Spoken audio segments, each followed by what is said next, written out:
Kak, gimana? Gimana KBB agendanya hari ini nih? Oke, agenda saya hari ini kami beserta partner juga, ada rekan saya Mas Bambang ya kan dengan rekan-rekan yang lain.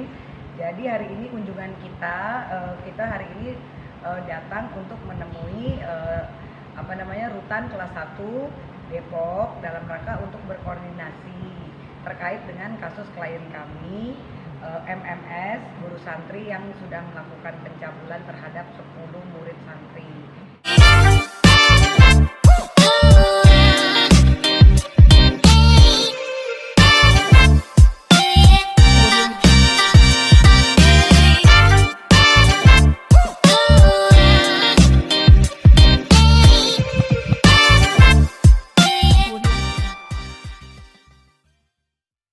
Dan kita kan di sini sebagai pembimbingan hukum juga ya, sebagai kuasa hukum.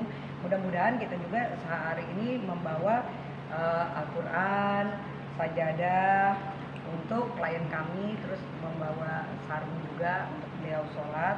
Paling tidak sedikit banyaknya kami sebagai kuasa hukum juga mengingatkan kepada beliau atas perbuatan beliau yang sudah mencederai banyak murid-murid santri. Jadi kan saat ini kan saya dihujat nih seluruh Indonesia, kenapa sih Berbi membela ya kan seseorang yang sudah mencabuli ya kan para wanita ya kan, terutama anak-anak.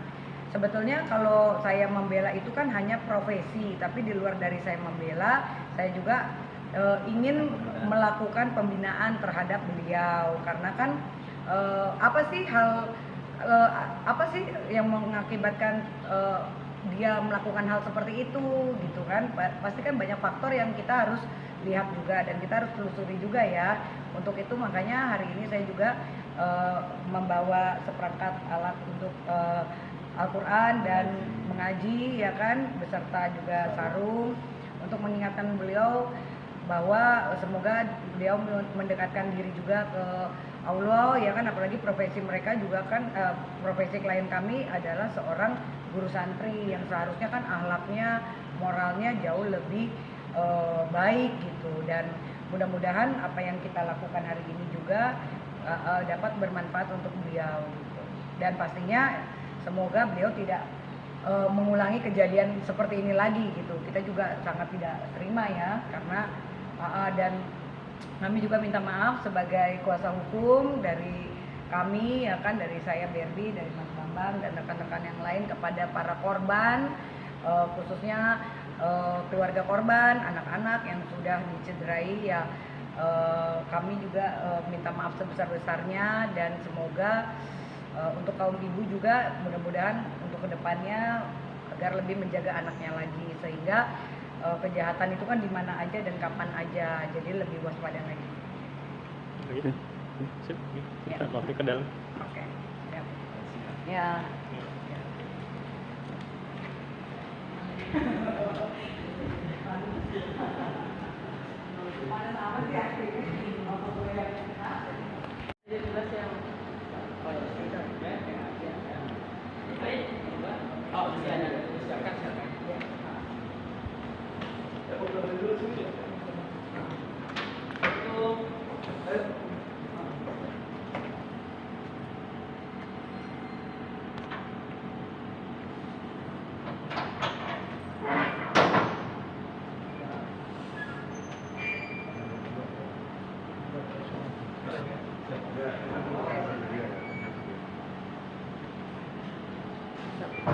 Oke, ya tadi kami sudah masuk ke dalam untuk menemui Pak Rizwel ya, tugas dari Lapas, dan kita sudah berkoordinasi juga, serta kita sudah menitipkan juga Al-Quran untuk klien kami yang bernama Pak MMS. Semoga nanti kan disampaikan, dan pastinya kita juga terima kasih sekali lagi untuk Kepala Rutan 1 Depok yang sudah memberikan kesempatan kita untuk berkoordinasi di hari ini. Dan juga kami juga sekali lagi selaku kuasa hukum dari klien kami bernama Pak MMS, mohon maaf sebesar-besarnya ya untuk para korban beserta keluarga korban. Dan pastinya kita juga menghimbau untuk para ibu-ibu juga lebih waspada lagi dalam menjaga anaknya, dan Dan mudah-mudahan hari ini juga apa yang kita bisa tadi bawa bisa bermanfaat untuk klien kami ya. Paling tidak setidaknya bisa memberikan semangat dan mungkin lebih mendekatkan diri kepada Tuhan lagi, agar beliau juga kalau untuk tidak melakukan hal-hal yang negatif lagi di kemudian hari. Paling tidak ini pembelajaran lah gitu. Dan kita tetap sebagai kuasa hukum ya pasti kita tetap akan membela semaksimal mungkin ya sesuai dengan tuntutan profesi gitu. Tapi di sisi lain saya juga sebagai wanita tetap membela harkat dan martabat wanita, dan saya juga sangat mengecam lah ya perbuatan klien kami gitu. Jadi di sini ada dua sisi yang pastinya mungkin mudah-mudahan netizen juga lebih bijak lagi, jadi nggak cuma melihat saya dari satu sisi tapi paling tidak dari dua sisi lah. Dan hari ini juga saya datang ke sini untuk mengobati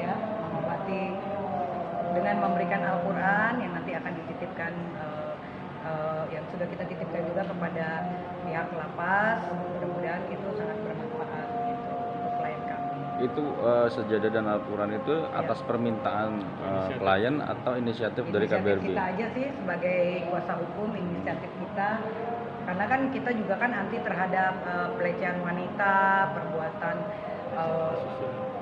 pelecehan terhadap anak, apalagi ini juga kan menyangkut guru agama ya, pastinya kan sebetulnya ya seharusnya tidak dilakukan gitu. Jadi ya mudah-mudahan apa yang kita sampaikan itu akan bermanfaat gitu kan, dan memberikan hal-hal yang jauh lebih positif untuk klien kami. Dan karena kita juga bertugas di sini bukan hanya membela, tapi kita juga ingin menuntun beliau juga untuk menemukan jati dirinya yang lebih baik lagi ke depannya gitu. Dan sampai saat ini sih tadi kita juga sempat bertanya ya, kondisi klien kami juga sehat gitu. Pak BRB, ini kan kemarin sempat dihujat habis-habisan, tapi ini dengan sekarang datang lagi koordinasi ke Kalapas ini gimana ya, takut dihujat lagi atau gimana, udah siap-siap atau dengan netizen deterjennya? Kalau betul.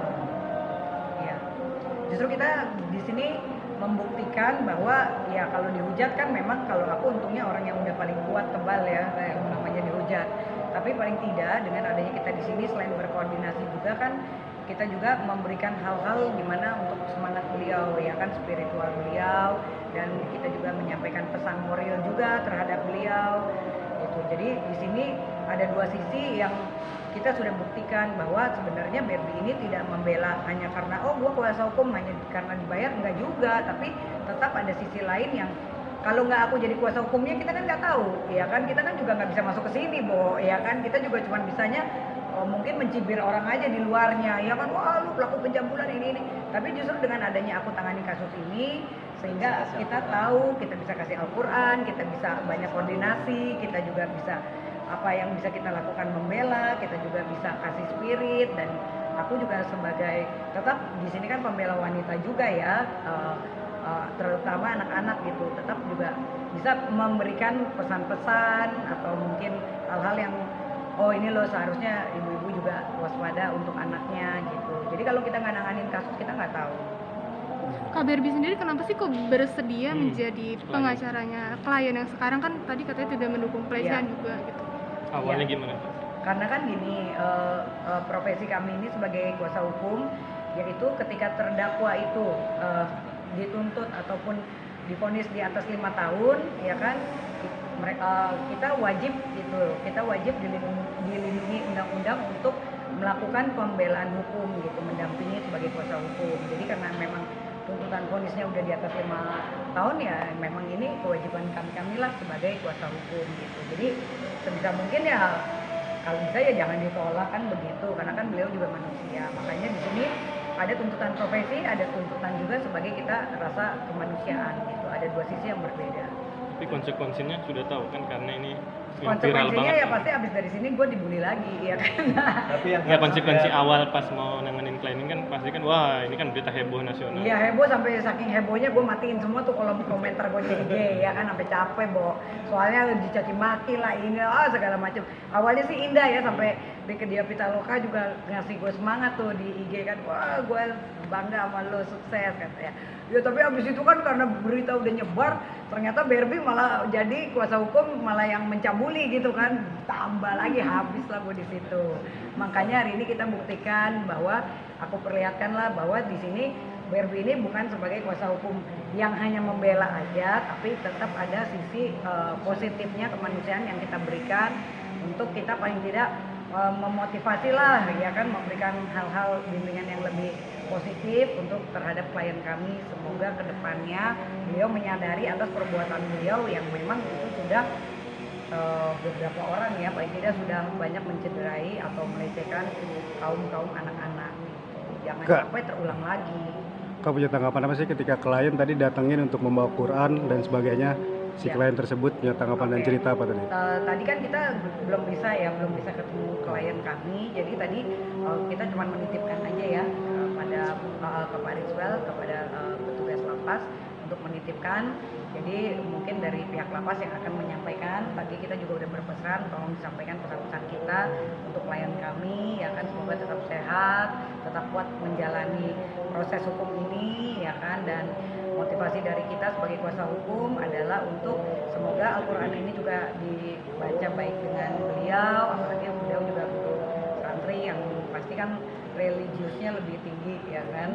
Dan ini juga bermanfaat untuk pembimbingan spiritual beliau ya, agar ternyata kuasa hukum gue juga care loh, paling tidak kan bukan cuma membela tapi ada sisi lain, ternyata perbuatan gue ini juga salah. Paling tidak kan kita membantu mengingatkan beliau gitu loh, agar apa yang beliau lakukan ini ya jangan sampai terulang dan ini juga merusak masa depan para korban. Sip. Terima kasih. Ya. Audio Jungle.